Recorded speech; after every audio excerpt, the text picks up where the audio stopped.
உங்கள் வாழ்வை வாழ. Cheers, a senior living by Casa Grande. Life begins at 50. மத்தியிலே ஆட்சி நடத்திக் கொண்டிருக்கின்ற பாரதிய ஜனதா கட்சியுடைய அரசு கடந்த நாடாளுமன்ற கூட்டத்தொடரில் யுபிஏ அரசாங்கத்தால் கொண்டு வரப்பட்டு செயல்பட்டு கொண்டிருந்த மகாத்மா காந்தி ஊரக வேலைவாய்ப்பு உறுதிமொழி சட்டத்தை புதிய சட்டமாக கொண்டு வருவதற்கான மசோதாவை தாக்கல் செய்தது.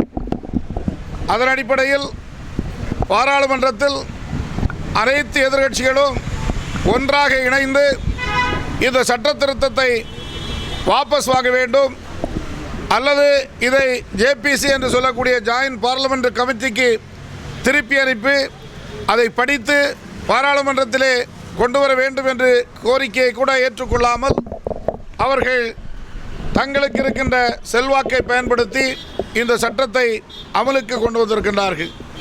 இதன் மூலம் உலகத் தலைவர்களெல்லாம் ஏற்றுக்கொள்கின்ற இந்திய மக்களெல்லாம் இதயங்களிலே வைத்து வழிபடுகின்ற மகாத்மா காந்தியருடைய பெயரை நீக்கிவிட்டார்கள். இந்த சட்டத்திற்கு இப்போது VB G RAM G, Viksit Bharat G RAM G என்கின்ற பெயரை சூட்டி மகாத்மா காந்தியுடைய பெயரை ஒட்டுமொத்தமாக நீக்கிவிட்டார்கள். மகாத்மா காந்தி உயிரோடு இருந்தபோது கொலை செய்த கோட்சேயின் கும்பல் இவர்கள் அவர் உயிரோடு இல்லாத போது கூட அவருடைய பெயரை அளித்திருக்கின்றார்கள் என்று சொன்னால் எவ்வளவு அரக்க குணம் உள்ளவர்கள் என்பதை இந்த சட்ட திருத்தத்தின் மூலம் நாம் கண்டுகொள்ள முடிகின்றது.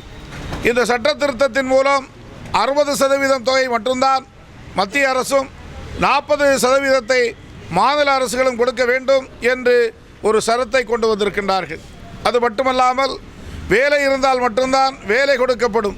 முந்தைய சட்டத்தில் வேலையை தேடி வேலையை உருவாக்கி வேலை கொடுக்கப்பட்டு வந்தது. எனவேதான் அனைத்து மக்களுக்கும் 100 நாட்கள் வேலை கொடுக்கப்பட்டது.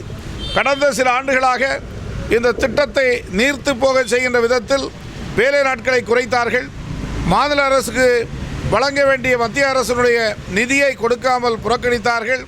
அதன் மூலம் அவர்களுக்கு 30 நாட்கள் 25 நாட்கள் தான் வேலை கிடைத்தது. 3 அல்லது 4 மாதங்கள் சம்பளமின்றி அவர்கள் பணி செய்து கொண்டிருக்கின்றார்கள். அதைவிட கொடுமையாக இப்போது இந்த திட்டத்தை அறிமுகப்படுத்தி சட்டமாக்கி இருக்கின்றார்கள். இதை காங்கிரஸ் பேர் இயக்கம் வன்மையாக கண்டிக்கின்றது. அகில இந்தியா முழுவதும் அனைத்து மாவட்டங்களிலும் இன்றைய தினம் தலைமை நிலையங்களில் மாபெரும் உண்ணாவிரத போராட்டத்தை காங்கிரஸ் கட்சி நடத்தி கொண்டிருக்கின்றது. அடுத்ததாக 25ஆம் தேதி பொதுக்கூட்டத்தை நடத்த இருக்கின்றோம். 2ஆம் தேதி பிப்ரவரி 2ஆம் தேதி மாவட்ட ஆட்சித்தலைவரத்தில் மனு கொடுத்து அந்த மனு ஜனாதிபதிக்கு அனுப்பப்பட்டு இந்த சட்டம் வாபஸ் வாங்கும் வரை காங்கிரஸ் பேர் இயக்கம் தொடர்ந்து போராடும் வெற்றி பெறுவோம் என்று கூறி முடிக்கின்றேன். நன்றி.